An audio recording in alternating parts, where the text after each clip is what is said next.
لیکن عموماً جلسوں کے انعقاد میں اتنی طوالت اور درازی اور لمبائی ہو جاتی ہے کہ بسا اوقات حضرات علماء کرام کی باتوں کو محفوظ رکھنا بڑا مشکل ہو جاتا ہے۔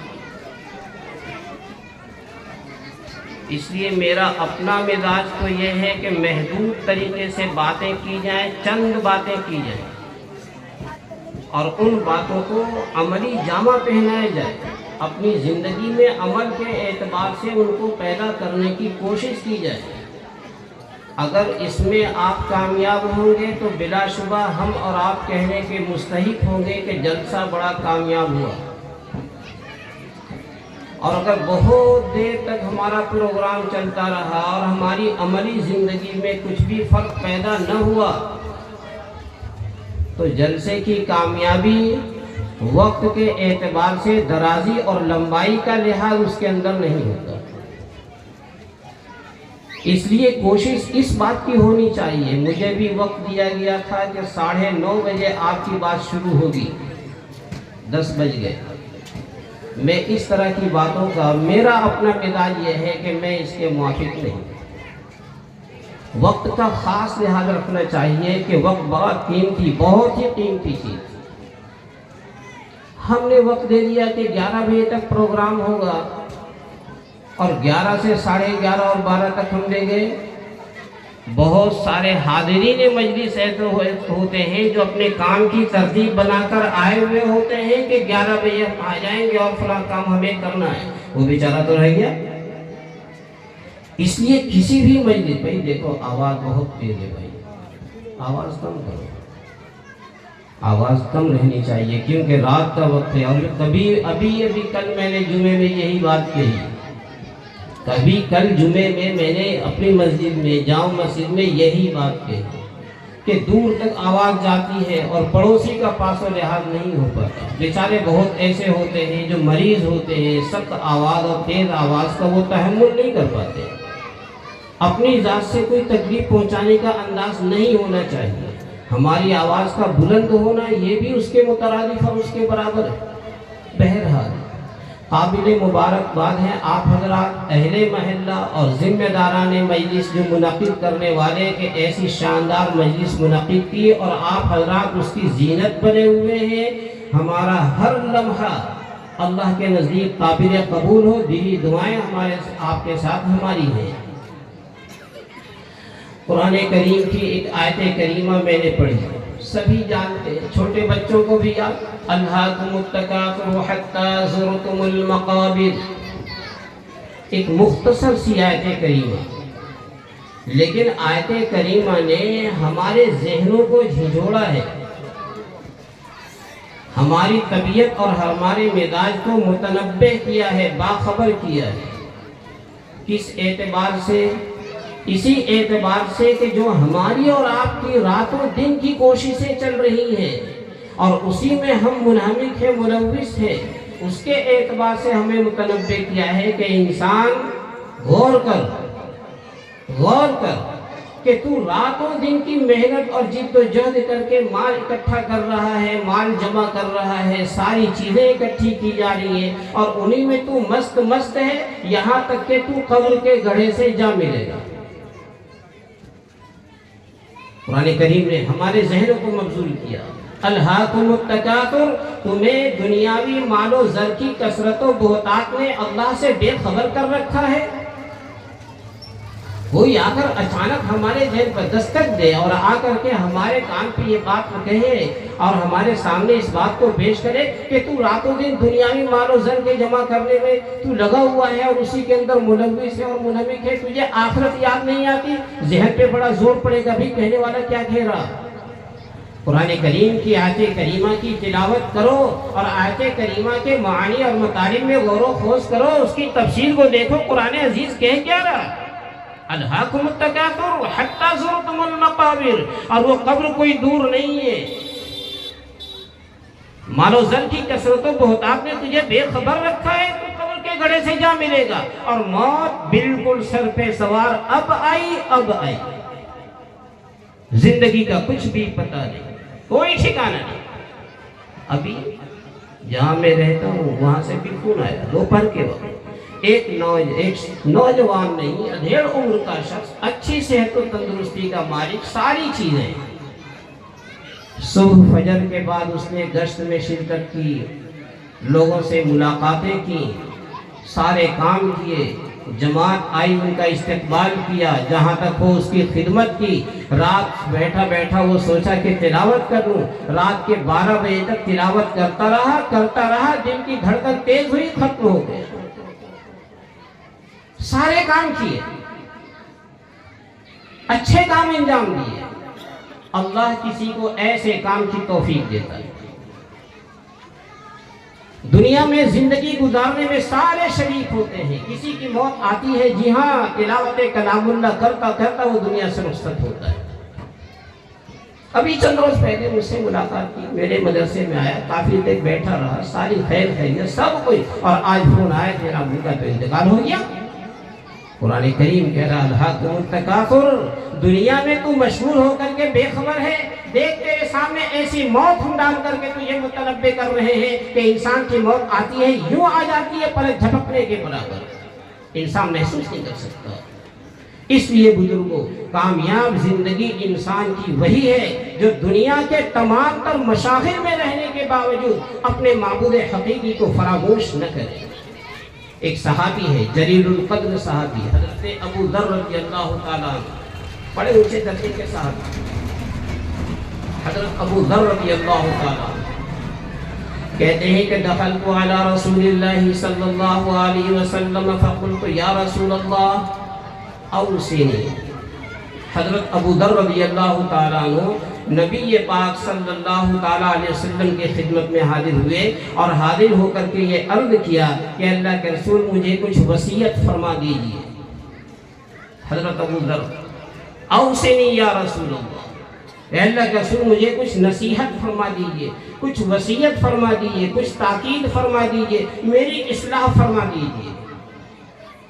نبی پاک صلی اللہ تعالیٰ علیہ وسلم نے سب سے پہلی جو وصیت فرمائی تو یہ کہا کہ یا ابا ذر اوصیک بتقوی اللہ، ابو ذر میں تجھے اللہ سے ڈرنے کی وصیت کر رہا ہوں، اللہ کے خوف کی وصیت کر رہا ہوں، اور اللہ کا خوف، اللہ کا ڈر، اللہ کی خشیت ایسی عظیم دولت ہے کہ جس کسی دل کے اندر اللہ کا خوف پیدا ہو گیا، اللہ کی خشیت آ گئی، اس کی ساری زندگی سنور جاتی ہے، دنیا بھی سنورتی ہے، آخرت بھی بن جاتی ہے۔ اور اگر ڈر ہمارے دل سے چھین لیا گیا، اللہ کا خوف جاتا رہا، اللہ کی خشیت سے ہمارے دل کو محروم کر دیا گیا، دنیا کے سارے مشاغل اور ساری مخلوقات کا خوف ہمارے دل کے اندر پیدا ہو جائے گا، پھر تو وہ انسان بے حیا باش، خرچ خواہی کن، بے حیا بن جاتا ہے، اور جو چیز میں آتا ہے اور جو اس کی مرضی ہوتی ہے اس طریقے سے وہ کرتا ہے، اللہ کا خوف نہیں ہوتا۔ زندگی کس طریقے سے اس کی گزر رہی ہے؟ کیا انسانیت کے دائرے میں رہ کر یہ جانور کی صف پہ کھڑے ہو کر وہ اس کی پرواہ نہیں کرتا؟ زندگی گزارنے کا طریقہ بتاتا ہے صرف اور صرف تقوی، اور تقوی کہتے ہیں اللہ کے ڈر کو۔ نبی پاک صلی اللہ تعالیٰ علیہ وسلم نے کسی موقع پر اشارہ کرتے ہوئے ارشاد فرمایا التقوی ہا ہونا، تقوی یہاں پہ، دل کے اندر، زبان پر نہیں۔ انسان کر رہا ہے کچھ اور کر رہا ہے کہ میں تو اللہ سے ڈرتا ہوں، انسان کر رہا ہے زنا کاری، کہہ رہا ہے اللہ سے ڈرتا ہوں، پی رہا ہے وہ شراب، اللہ سے ڈرتا ہوں، کر رہا ہے وہ چوری اور زنا کاری، ساری حرکتیں کر رہا اور دن میں کہتا ہے نہا دھو کر صاف ستھرا ہو کر میں تو اللہ سے ڈرتا ہوں۔ اللہ سے ڈرنے کے یہ نہیں انداز۔ اللہ سے ڈرنے کا مطلب وہ اپنے قدم کو پھونک پھونک کر رکھتا ہے کہ کبھی اس قدم کے رکھنے میں میرے معبود حقیقی کی نافرمانی نہ ہو جائے۔ کھانا کھاتا ہے وہ سوچ سمجھ کر کے کھاتا ہے کہ میرے معبود کی نافرمانی والا لقمہ نہ میرے پیٹ کے اندر چلا جائے۔ لباس پہنتا ہے تو وہ سوچ کر کہ کبھی میرا یہ لباس، میرا یہ پہناوا، میری یہ ڈریس میرے معبود کی مرضی کے خلاف نہ ہو جائے۔ بھائیو، آج ہماری نئی نسلیں کیا، ہمارے بڑے بوڑھے بھی اپنے لباس میں، اپنے طرز میں، اپنی زندگی میں، اپنے تمام طور طریقے میں دیکھا جائے تو اللہ کی مرضی اور اس کے رسول کی سنت کے خلاف کا انداز ملتا ہے۔ کیا آج نوجوانوں کے بعد ہمارے نبی کی تعلیم کے خلاف اور منافی نہیں ہے؟ کیا ہماری نوجوان نسلوں کے چہرے مہرے، ان کا لباس ہمارے نبی کی تعلیم کے خلاف نہیں ہے؟ ایک نوجوان میرے پاس آیا، وہیں مدرسے بیٹھا، مولانا ذرا دقت ہے، مجھے ذرا دم کر دو۔ بیٹھ جا بھائی۔ اس کی پینٹ پھٹ رہی تھی گھٹنے پہ، اور کچھ پینٹ پھٹ رہی تھی پینٹ کا کچھ حصہ زانوں پہ۔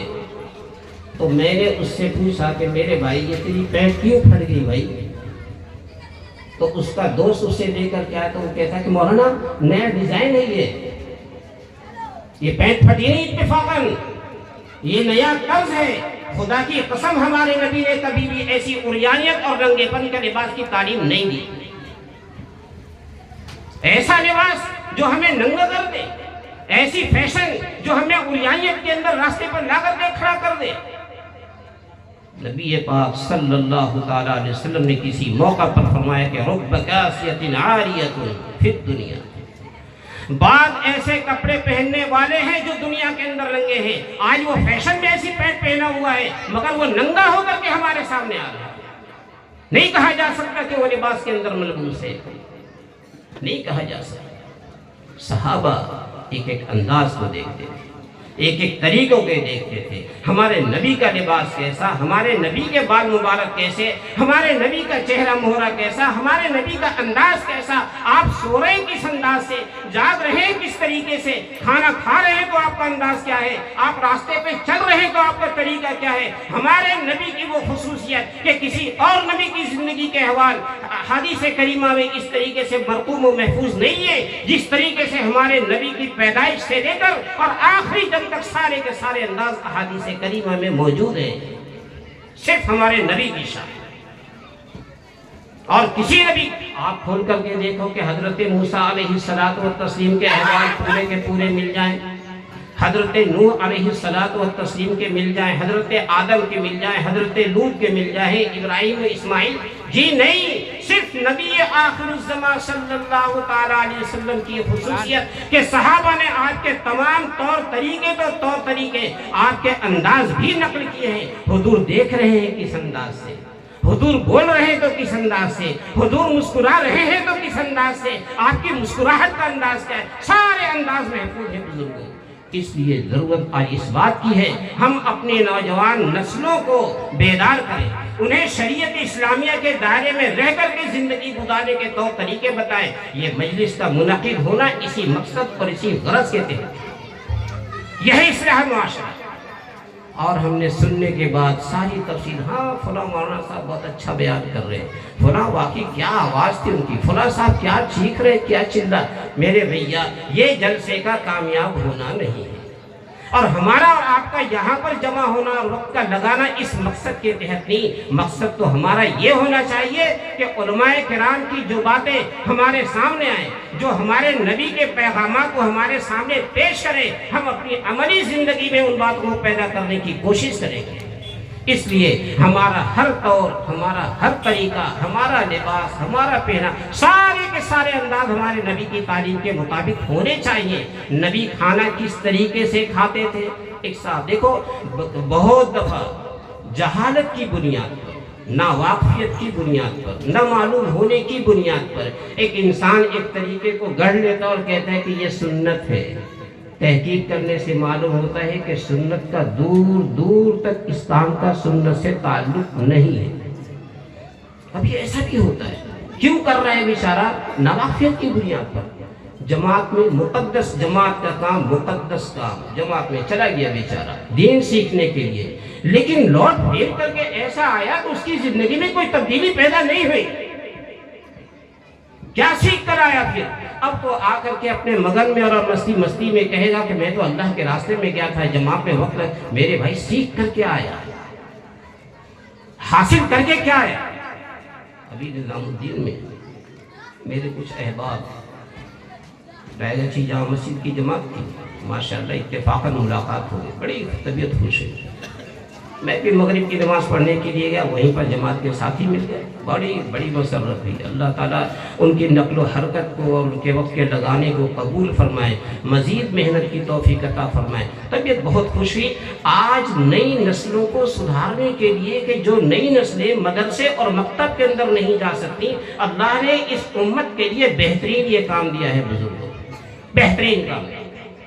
لیکن اس کام میں جا کر کے سیکھ کر آنا یہ ضروری ہے، ہم جیسے جائیں ویسے واپس آ جائیں یہ کامیابی کی علامت نہیں ہے۔ پوری زندگی اس طرح وقت لگاتے رہو، کوئی تبدیلی پیدا نہیں ہو سکتی، کچھ بھی فائدہ نہیں ہو سکتا۔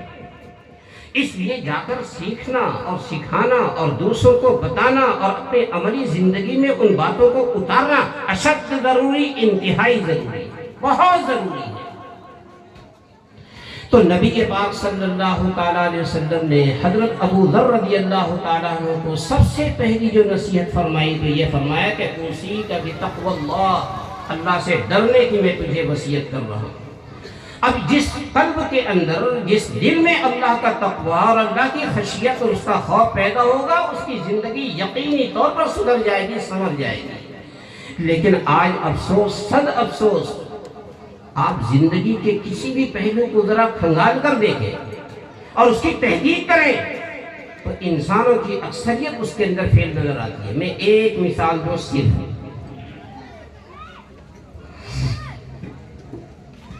آج کے ماحول اور معاشرے میں اپنی روزی کی حلت و حرمت کا امتیاز ختم ہو رہا ہے۔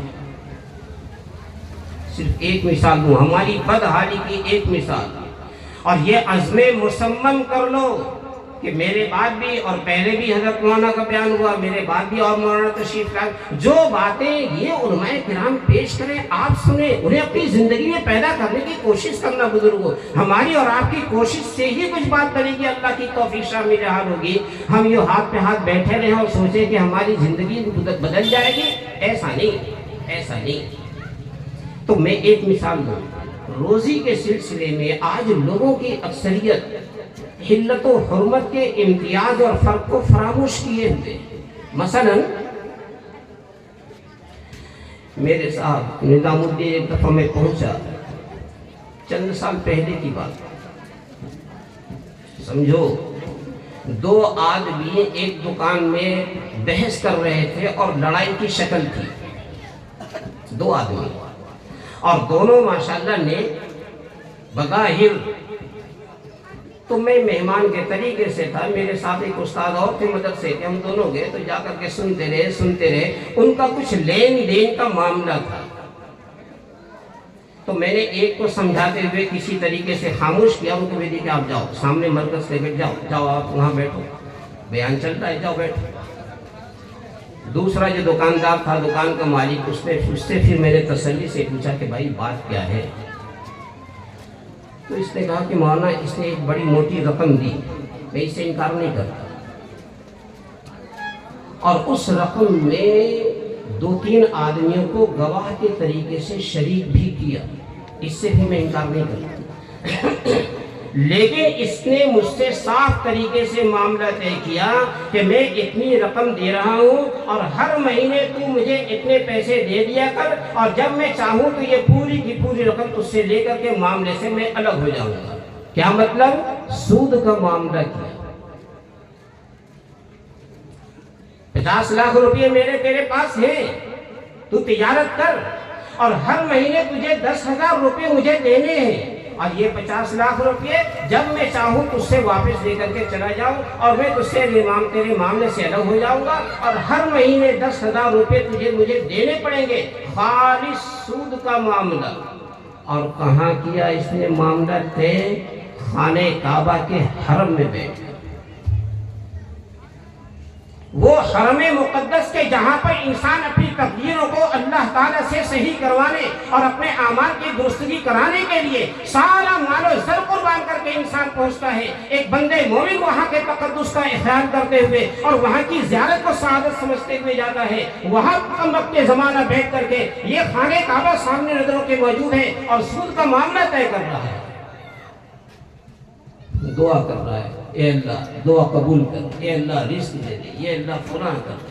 ہمارے نبی نے بہت پہلے یہی اعلان کیا کہ ایک انسان لمبے چوڑے سفر کر کے آتا ہے، اس کے بال بھی گرد و آلود ہوتے ہیں اور چہرہ مہرہ اس کا کوئی صاف ستھرا نہیں ہوتا اور لباس بھی بہت پرانے اور ایسے ہی اس کے لباس ہوتے ہیں، اور آ کر کے ہاتھ اٹھا کر کے دونوں ہاتھ اور اللہ سے بڑی لمبی چوڑی دعائیں کرتا ہے، لیکن وَمَطْعَمُهُ حَرَامٌ وَمَشْرَبُهُ حَرَامٌ وَمَلْبَسُهُ حَرَامٌ أَنَّىٰ يُسْتَجَابُ لِذَٰلِكَ، اس کا کھانا حرام، اس کا پینا حرام، اس کا لباس بھی حرام، کس طریقے سے اس کی دعا قبول ہو سکتی ہے؟ میرے بھائیو، آج ہماری اکثریت اس کی طرف جا رہی ہے، سود کی طرف، سود کی طرف۔ ایک صاحب سے بات ہوئی تو میں ان کو سمجھا رہا تھا، سمجھا کیا رہا تھا، ان کا معاملہ چل رہا تھا لون پہ۔ بدل دو نام، کہو انگلش میں، کہو کسی بھی زبان میں، سود سود ہی ہے، اور سود کی ایسی لعنت ہے کہ سرور کائنات صلی اللہ تعالیٰ علیہ وسلم نے فرمایا کہ سود کا دینے والا، سود کا لینے والا، سود کے معاملے کو لکھنے والا، سود کے معاملے پر گواہی دینے والا، یہ سارے کے سارے گناہ کے اندر برابر کے شریک ہیں۔ کھاؤ لون، کر رہے لوگ۔ ان صاحب کو میں سمجھا رہا تھا، یہی محلے کی بات ہے، نام نہیں لوں گا، تو ان کو سمجھاتے ہوئے جب میں نے کہا، ان سے کوئی بحث کر رہا تھا، کچھ معاملہ وہ وقت پر پیسے دے نہ سکے، کوئی وصول کرنے والا آتا ہے، مجھے اس کی تحقیق نہیں، اور اس کی تحقیق بھی مجھے نہ بتائے، وہ اس سے آ کر کے جھگڑ رہا تھا، دونوں میاں بیوی کھڑے، وصول کرنے کے لیے 3 آدمی آئے تھے، اتفاق سے میں بھی پہنچ گیا، میں ملاقات کے لیے گیا تھا، تو ایک ساری باتیں ان کی بحث ہوا جانے کے بعد ایک شخص انہی تینوں میں سے الگ سے بلا کر کے ان سے پوچھتا ہے، سر پہ ٹوپی ہے، چہرے پہ داڑھی ہے، کرتا پاجامہ ہے، وہ اپنی زبان میں، بنگلہ زبان میں یہ کہہ رہا ہے، میں سمجھ رہا ہوں، کہہ رہا ہے کہ آپ حافظ صاحب ہیں، سود لے رہے ہیں، حرام ہے، آپ کو معلوم نہیں ہے۔ بظاہر وہ حافظ قرآن نہیں تھا، لیکن یہ وصول کرنے کے لیے جو آیا، اسے آر اور شرم دلا رہا تھا کہ سود حرام ہے ہماری شریعت اسلامیہ میں، لون بھی سود ہی ہے، اور آپ حرام جانتے ہوئے بھی کام کر رہے ہو، آپ کو شرم نہیں آتی؟ میرے ذہن میں یہ بات آئی کہ یہ انسان زندہ اسی طریقے سے زمین میں دھس جاتا، یہ قابل قبول تھا، جو ایک حافظ قرآن کو بدنام کر رہا ہے، مذہب اسلام کو بدنام کر رہا ہے۔ میرے بھائی، سود حرام، لون حرام۔ آج لوگوں کی اکثریت جب الگ سے بلا کر تمہیں سمجھائے تو مجھ سے کیا کہہ رہے ہیں کہ مجھے تو کوئی قرض نہیں دیتا، آپ دیں گے؟ مجھ سے کہہ رہا ہے مجھے تو کوئی قرض نہیں دیتا، میں کہاں سے کیا کروں، آپ دیں گے؟ ارے تو گدھے کی غلاظت کھا لے، گدھے کا تو پیشاب پی لے، پھر کیوں نہیں تو کہے گا کہ آپ پانی دیں گے نہیں دیں گے؟ تو جیسے اس غلاظت سے بچ سکتا ہے، اس غلاظت سے زیادہ غلیظ یہ لون ہے، اس سے بھی تو بچ سکتا ہے، اس سے بھی تو اپنی حفاظت کر سکتا ہے۔ کھلا رہا ہے لقمہ، خود بھی کھا رہا ہے، اپنے اولاد اور بیوی بچوں کو بھی کھلا رہا ہے، اور توقع وعدے ہوئے ہیں کہ میرا یہ لڑکا جوان ہوگا، بڑھاپے کا سہارا بنے گا۔ تو نے سہارا بننے کے قابل اس کے ساتھ سلوک ہی نہیں کیا۔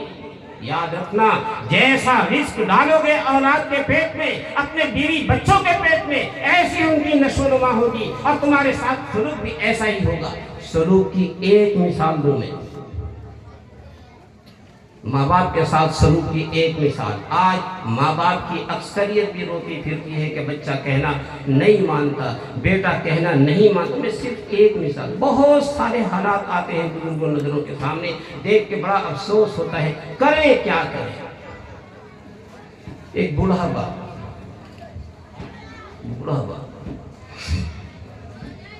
جب کسی انسان کے گھر میں کوئی بچہ تولد ہوتا ہے، پیدا ہوتا ہے، دیکھو انتظامیہ سے بلا تکلف میں کہہ دیتا ہوں، وقت ہوتے ہی مجھے کہہ دینا، میں وقت کا بہت پابندی کرتا ہوں، میں جب وقت ہو بالکل روک دینا بھائی، کوئی دقت نہیں۔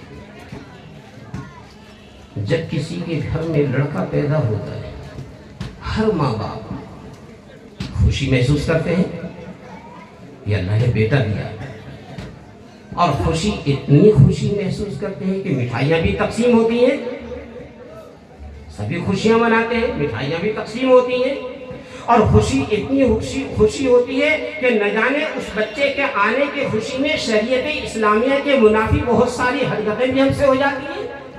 مثلا آج کیا ہو رہا ہے، اس کی مسلمانی ہے، ختنہ ہے، اچھا اتنا لمبا پروگرام، ایسا پروگرام کے دیکھ کر کے یہ احساس ہوتا ہے کسی کی شادی ہے کیا؟ تحقیق کرنے سے پتا چلا نہیں فلاں کا بیٹا ہوا نا، اس کی ختنہ، اس کی مسلمانی۔ یہ کب سے سلسلہ شروع ہو گیا؟ جا رہے ہیں اس دعوت کے اندر نمازی بھی، جا رہے ہیں حاجی جی بھی، جا رہے ہیں حافظ جی بھی، سارے کے سارے شریک ہو رہے۔ خدا کے بندے ذرا غور تو کر لے، ایسی دعوت میں شرکت میرے لیے شرعاً درست ہے بھی نہیں ہے، کر رہے خود سارے پروگرام بڑے خوشی میں۔ ماں کتنی ممتا اور کتنی محبت کے ساتھ اس بچے کو رکھتی ہے، سینے سے چمٹاتی ہے، دودھ پلاتی ہے۔ بچہ ٹٹی پیشاب کر رہا ہے، ماں کی پیشانی پہ بل اور نشان بھی نہیں پڑتے، غایت محبت میں پھر بھی چمکاتی ہے، سارے اس کے ناز نخرے برداشت کرتی ہے۔ لیکن بچہ جب پل بڑھ کر کے بڑا ہوا، جوان ہوا، اس کی میں ایک مثال دے رہا ہوں۔ بوڑھا باپ، رمضان کا مہینہ تھا، آ کر بیٹھا میرے قریب میں، چہرہ ڈھانپ لیا،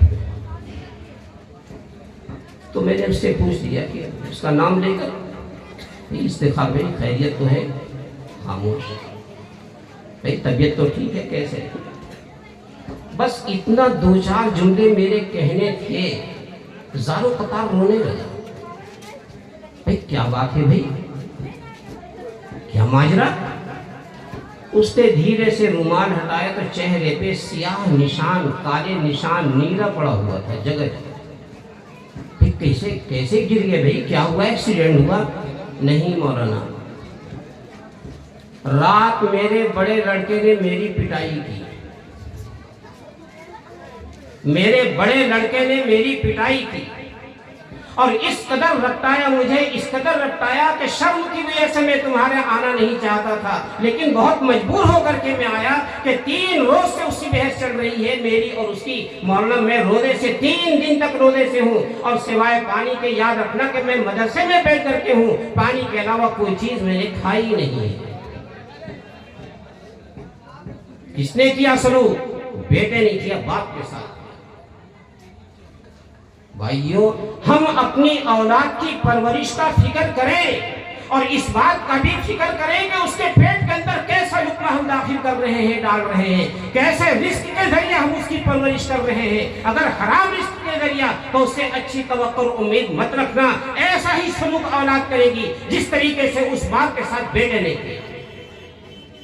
بات کڑوی لگے گی لیکن حقیقت ہے بزرگوں، اس لیے آج ضرورت اس بات کی ہے کہ اصلاح معاشرہ کے عنوان سے ہماری یہ مجلس اللہ خوب کامیاب کرے، اور اس کی برکت سے ہمیں بھی عمل کی توفیق ارزانی نصیب فرمائے، اور پورے ماحول اور معاشرے کی برکت، پورا ماحول اور معاشرہ اس برکت سے محظوظ ہو۔ لیکن یاد رکھو کہ جو باتیں پیش کی جا رہی ہیں ان باتوں کو یوں محسوس مت کرنا کہ بڑی کڑوی بات کہہ دی اس نے، عمل کرنے کی کوشش کرنا بزرگوں، جبھی ہمارا یہ جلسہ کامیاب کہے جانے کا مستحق اور لائق ہوگا۔ حضرت ابو ذر رضی اللہ تعالیٰ عنہ کو جو سرور کائنات صلی اللہ تعالیٰ علیہ وسلم نے پہلی نصیحت فرمائی، اس میں تقوی کا حکم دیا۔ تقوی کا مطلب یہی ہے کہ انسان سب سے پہلے اپنے رزق کو ٹٹول لے، دیکھ لے کہ رزق حلال رزق اور پاکیزہ رزق کا کھانا یہ تو وہ حکم ہے کہ اللہ نے تمام انسانوں کے اندر جو پاکیزہ شخصیات نبیوں کی ہوتی ہے انہیں بھی مخاطب کر کے کہا،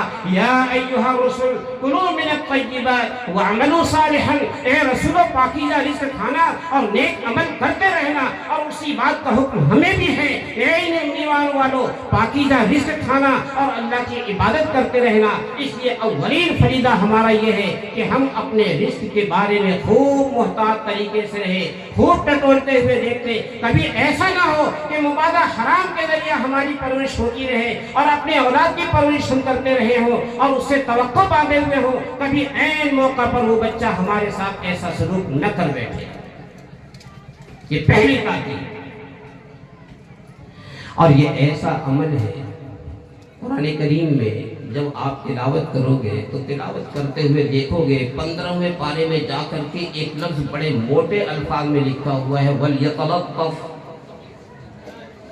اشارہ کیا ہے کہ یہاں پر کلام کا نصف ہو گیا، قرآن کریم کا نصف ہو گیا۔ وہ آگے اور پیچھے ایک واقعہ ذکر کیا ہے، میں اس واقعے کی تفصیل نہیں بتاؤں گا، اس میں سے صرف ایک چیز چن کر کے میں آپ کے سامنے پیش کروں گا، صرف ایک بات۔ وہ اصحاب کہف کا واقعہ تھا، لمبا چوڑا واقعہ، تفصیل پوری ذکر کی جاتی ہے۔ جب ان ساتھیوں نے ایک جگہ اکٹھے ہو کر کھانے پینے کی ضرورت محسوس کی تو یہ کہا کہ ہم میں سے ایک ساتھی جائے اور جا کر کے اس شہر میں سے کھانا لے آئے۔ تو بھیجنے والے ساتھی نے 3 باتوں کی نصیحت کی تھی۔ 3 باتوں میں سے ایک بات یہ کہی تھی کہ ہر ایسے ویسے ہوٹل اور دکان سے کھانا مت لینا، تحقیق کر لینا کہ حلال اور پاکیزہ کھانا کہاں ملتا ہے۔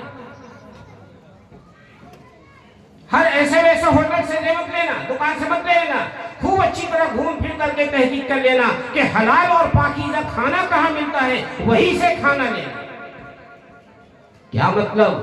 کبھی ہماری ساری یہ محنت، ہماری ساری عبادتیں حرام رزق کی نحوست کی وجہ سے رائگاں اور بیکار نہ ہو جائے۔ اس لیے عزیزوں، بھائیوں، بزرگوں، میں یہی درخواست کرتا ہوں، آپ سارے معاملات کرو، سب کچھ کرو، اللہ کے تقوی کو پیدا کرو تاکہ اس تقوی کی برکت سے ہماری روزی پاکیزہ ہو جائے، ہم لون جیسی لعنت سے محفوظ و معمون ہو جائیں، ہم سود جیسے حرام سے ہم بچ سکیں اور اس سے ہم اپنی حفاظت کر سکیں۔ ورنہ تو میں نے وہ روایت پیش کی، اس کا مفہوم پیش کیا کہ سرور کائنات صلی اللہ تعالیٰ علیہ وسلم نے صرف سود دینے والے یا صرف سود لینے والے کے بارے میں نہیں فرمایا، کہا کہ جو اس کے اوپر گواہ بنتا ہے وہ بھی اس میں برابر کا شریک، جو معاملے کو لکھتا ہے وہ بھی برابر کا شریک۔ ہم کیوں ایسی لعنت کے مستحق اور حقدار بنے؟ اللہ تعالیٰ سے التجا اور دعا ہے کہ اللہ تعالیٰ ہم تمام کو کہنے سننے سے زیادہ عمل کی توفیق عطا فرمائے۔ روایت تو لمبی تھی لیکن حضرات مہمان کرام تشریف فرمائے ہیں، زیادہ لمبی گفتگو مناسب نہیں ہے۔ وَمَا عَلَيْنَا إِلَّا الْبَلَاغُ۔